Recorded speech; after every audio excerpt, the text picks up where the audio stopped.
Today I am so excited to invite all of you guys to my dungeon. When I was younger, growing up, and my dad would take us to go work out, he would never take us to the nice gyms with the fancy equipment and the air condition. He always took us to the old field house, to the small little packed in, hot, smelly, dingy gym in the old field house. And he called it the dungeon. When you were in the dungeon, there were no frills, nothing fancy. It was just about the work. And so today, I'm just going to let you come see some of my favorite moves that I do out of my modern day dungeon. That's a little dingy, sometimes smelly. It's got stuff everywhere, nothing fancy or frilly. When I go out there, the kids go out there with me and they play. When I'm in the garage, it's just about the work. So I just want to show you some of my favorite core exercises, because one of the things that I've learned is that if my core is strong, everything else is also stronger. So I put focused attention on strengthening my core. So here's some of my favorite core exercises, and please share with me some of your favorite core exercises as well. This first one is just called a steam engine. And you guys, some of these exercises I have learned from my husband, who used to train clients in Norman before we moved to Lawton. Some of them I have stolen from my dear friend Tony Horton. And sometimes when I'm out in the dungeon, I just make up stuff because it feels good and I know I'm sweating and working hard.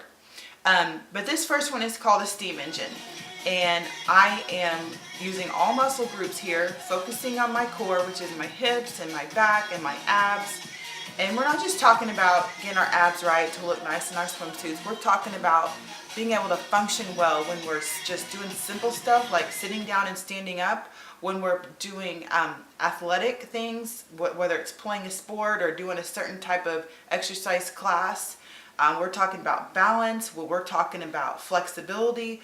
Our core strength affects all of that and more. So steam engine, I'm focusing in my core but using all muscle groups, just going elbow to opposite knee, keeping my elbows high, keeping my knees high, concentrating on controlling my twist and where I'm focusing.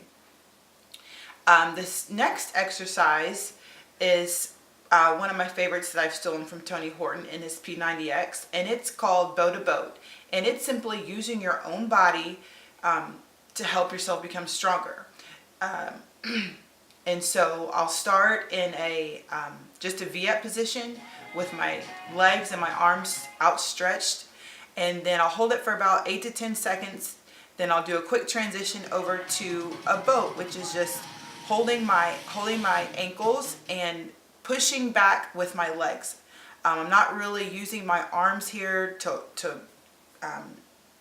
I'm more using my legs to push back on my hands and push against my torso, if that makes sense. But hold that for 10 seconds and then go back to the bow position, the V-up position.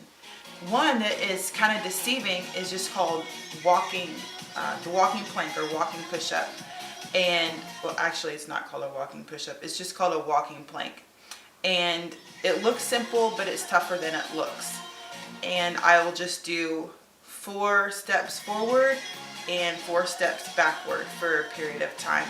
Again, focusing on all muscle groups, my arms, my back, my hips, my abs, even down to my glutes and my legs as well.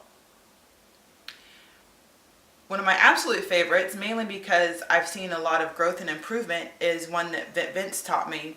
I often ask Vince to give me new exercises because I like variety. I like to change it up. I get bored with things quickly. And so this is one that Vince asked me to do several months ago when I asked him to give me some new exercises. And the first time I did it, I think I maybe did 1 or 2. My core was so weak. I was not focused on building my core at that time at all. But now I can do lots of them in a row, and I'm just very simply getting in a plank position using one of those big medicine balls under my feet, focusing again on all parts of my core, pulling my knees to my chest, and then kicking it back out and just repeating that over and over. And you guys, keep in mind here, I am not a certified trainer. I'm not a fitness expert. I am just somebody who likes to push and challenge myself physically. So I steal things from a lot of people and I make stuff up. So in the mornings, I always do cardio and core. And I'll do just traditional ab work on my back, doing V-ups or bicycle or standard crunches, but I'll always also spend some time doing some balance moves, at least one or two balance. And this is balance moves, and this is one of my favorites. It's called a chair pose, again stolen from Tony Horton, and I love it because I feel it everywhere in my body. I feel it all over when I do this. So it looks like you're doing nothing, but I feel it all over. And so I'll just start as if I'm stretching, going down to touch my toes. Come up into like a seated position, put my arms at an angle, and just I'll hold that position just like I'm sitting in a chair, sort of. Just hold that position. I usually try to hold it for 30 seconds and then rest, and then do it again and hold it for another 30 seconds. And again, I love this so much. I love balance moves because one of my goals is toning, muscle toning, and becoming leaner. And balance moves are a great way to do that because it's just strengthening and toning your muscles. And so chair pose is one of my favorite balance moves. Core strength makes us better in all areas of physical fitness. Thanks guys for coming to my dungeon and let me show you a few of my favorite core moves. See you later. Bye.